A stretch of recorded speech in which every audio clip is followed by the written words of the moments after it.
Kita salah satu agenda kegiatan yang berlangsung hari ini adalah agenda Ijtima Ulama yang dilaksanakan dari tanggal 9 hingga 11 November 2021.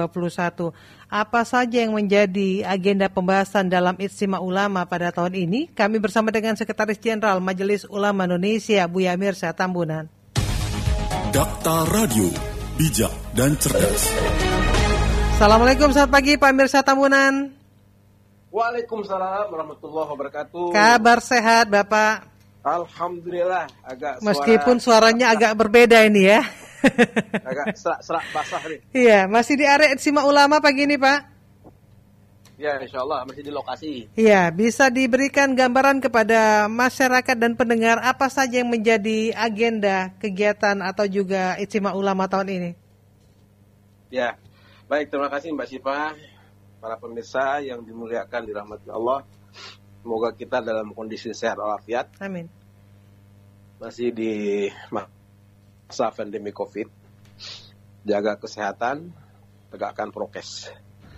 Ada sejumlah agenda yang tengah kita perbincangkan di Ijtima Ulama ini. Di antaranya ada persoalan-persoalan kebangsaan, persoalan-persoalan keumatan, dan persoalan-persoalan yang berkenaan dengan kondisi aktual ya. Dalam persoalan kebangsaan, misalnya kita membicarakan bagaimana ke depan semacam panduan dalam penyelenggaraan pemilu agar umat ini tidak bingung dan juga agar mampu memberikan pilihan-pilihan yang tepat baik kepada pimpinan eksekutif maupun pimpinan legislatif. Yang intinya sebenarnya ini sudah pernah dibicarakan, yaitu memilih pemimpin yang mempunyai kriteria antara lain kita memilih pemimpin yang terbaik, yang memiliki sifat sidik, amanah, tabligh, fatonah. Kira-kira begitu ya. Karena ini soal politik ini kan di satu sisi memang amat sangat mulia untuk mensejahterakan umat dan bangsa, tapi di sisi lain politik ini juga sangat sensitif karena mudah disalahgunakan atau diselewengkan. Maka kita harus memberikan panduan semacam pokok-pokok pikiran rekomendasi kepada para pemimpin bangsa ke depan. Jangan sampai salah memilih pemimpin karena akan berisiko fatal 5 tahun ke depan. Jadi sebagai negara demokrasi ya harus mampu mengawal nilai-nilai demokrasi yang jurdil, yang jujur dan adil. Gitu. Silakan Mbak Syifa. Iya, jadi ini tadi dalam konteks pemilu. Nah, dalam konteks persoalan kebangsaan dan keumatan, apa yang menjadi hal penting dalam Ijtima Ulama kali ini, Pak Mirsa?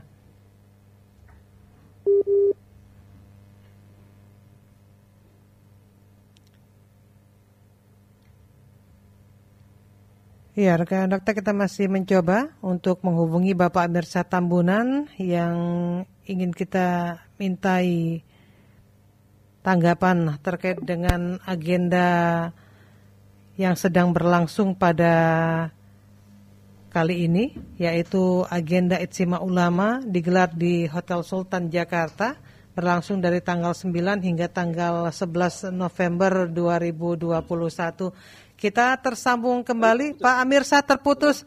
Ya, kalau terkait dengan persoalan bangsa dan persoalan keumatan, apa saja yang akan dibahas dalam Ijtima Ulama kali ini, Pak?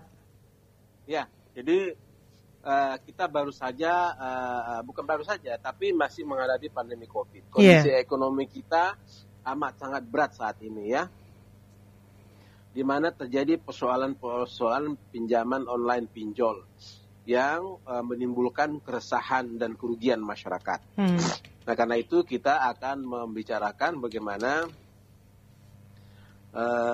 perencanaan sekaligus skema pembiayaan, akad-akad, ekonomi keuangan syariah, sehingga ekonomi keuangan syariah ini bisa kita jadikan sebagai role model untuk mengatasi kesulitan ekonomi masyarakat. Artinya, di satu sisi masyarakat membutuhkan kebutuhan pokok seperti makan, ya. Namun di sisi lain, skema pembiayaan melalui perbankan itu memang sangat dirasakan sulit oleh masyarakat. Nah, bagaimana pembiayaan ini kita lakukan? Misalnya lewat crowdfunding, ya, sehingga atau wakaf misalnya, ya, sehingga pembiayaan untuk menanggulangi kesulitan ekonomi masyarakat ini secara bertahap, secara konkret bisa kita lakukan. Sebab kalau kita lihat kondisi APBN kita sekarang itu memang sangat sulit, ya. 6.000 triliun lebih hutang kita sekarang. Untuk dari APBN saja itu bayar bunga dan pokok pinjaman sudah habis. Nah, jadi kalau kita terus-menerus tergantung kepada hutang, ini sangat berbahaya menurut saya. Jadi kita harus mengajak masyarakat bagaimana memberikan solusi yang terbaik terhadap kondisi kehidupan ekonomi kita di tengah-tengah masyarakat, terutama UMKM kita, ya, yang mikro dan termasuk yang super mikro, begitu Mbak Sipa. Iya. Ini soal ekonomi penting, ya. Jadi, termasuk juga kami juga bicarakan soal pertanahan, ya. Gimana pertanahan kita ini kan sudah kita saksikan bersama bahwa 1% penduduk Republik ini menguasai hampir 80% lebih, ya, aset-aset pertanahan di negara ini. Jadi hegemoni oligarki ini harus kita jadikan satu pemikiran yang bagaimana mencari solusi, ya, supaya tanah-tanah dan kekayaan alam ini jangan dikuasai oleh orang-orang tertentu, karena ini jelas-jelas menimbulkan ketidakadilan. Kita sering mengatakan Pancasila harus menjadi pandangan dasar kehidupan berbangsa bernegara. Pancasila menyebutkan sila kedua itu, ya, kemanusiaan yang adil dan beradab. Jadi di mana kemanusiaan kita? Kemanusiaan yang seperti apa yang harus kita junjung tinggi? Itu kemanusiaan yang adil dan beradab. Nah, begitu juga keadilan sosial bagi seluruh Indonesia. Jadi harus mampu menciptakan rasa adil, tidak hanya sekelompok orang, tapi seluruh Indonesia. Kita tahu bahwa 270 juta lebih penduduk Republik ini dari Sabang sampai Merauke ini membutuhkan sandang, pangan, dan papan. Jadi jangan hanya dinikmati oleh sekelompok orang. Itu artinya akan membuat jurang kemiskinan yang semakin nyata, ya. Nah, Kiai Hasyim Muzadi pernah mengatakan Indonesia ini, almarhum Allah yarham, mantan ketua PBNU, mengatakan bahwa Indonesia ini bukan hanya bicara soal kemiskinan, tapi terjadi proses pemiskinan. Ini tidak boleh terjadi di Republik ini, karena Republik ini adalah hasil jerih payah perjuangan para ulama, para syuhada yang mengorbankan jiwa raga, ya, segala tumpah darah yang dilakukan untuk apa? Untuk kesejahteraan bangsa Indonesia.